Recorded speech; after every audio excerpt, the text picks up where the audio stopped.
Fentanyl and the opioid epidemic. Fentanyl use has dramatically increased in the last decade, leading to an opioid crisis. For the first time since World War I and the flu of 1918, Americans' life expectancy has declined due to opioid overdoses. The root of the opioid epidemic is found in an overprescription of opioids for pain, which led to addiction. Not only were prescriptions easy to access, pills were also easy to access for those without prescriptions. Too late, doctors realized that opioids were causing addiction and opioid use disorder. By that time, many people were addicted and turned to illegal markets as legal opioids were harder to obtain. Opioid use disorder can occur due to a combination of drug liking, dependence, tolerance, and withdrawal. Opioid use disorder stems from the mesolimbic reward pathway in our brain, which is responsible for reward and addiction. Fentanyl is an opioid that can inhibit several pain pathways along the brain and spinal cord.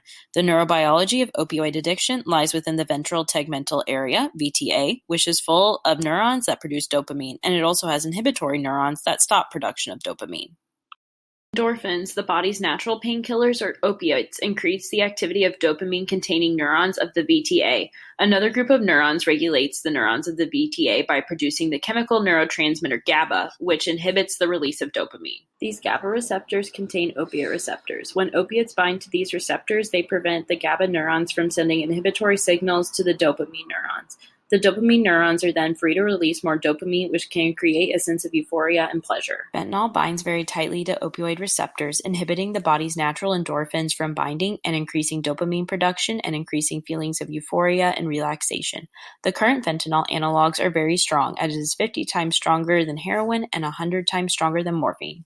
Fentanyl is so potent and dangerous due to the ease at which it passes the blood-brain barrier. The blood-brain barrier allows small, nonpolar, fat-soluble substances to pass easily. Water-loving molecules are prohibited from passing the barrier. Both heroin and morphine are fat-soluble, but they have polar, water-loving side chains which allow them to pass the barrier much slower than fentanyl, which is extremely nonpolar and lipid-soluble. Fentanyl can enter the brain in seconds, and it takes just a small amount, as small as 2 milligrams, to feel an effect. This is why it is very easy to overdose. An overdose happens when breathing is depressed. The brainstem regulates breathing through the use of chemoreceptors that detect CO2 levels.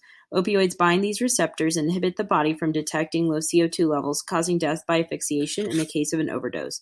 Naloxone is a drug that can be used to reverse overdoses, as it takes the place of opioids on the opioid receptor. Prevention needs to take priority by reducing opioid overprescription through education and monitoring within the healthcare system. Safe consumption sites can minimize the risk of overdose and offer support through counseling and anti-withdrawal drugs.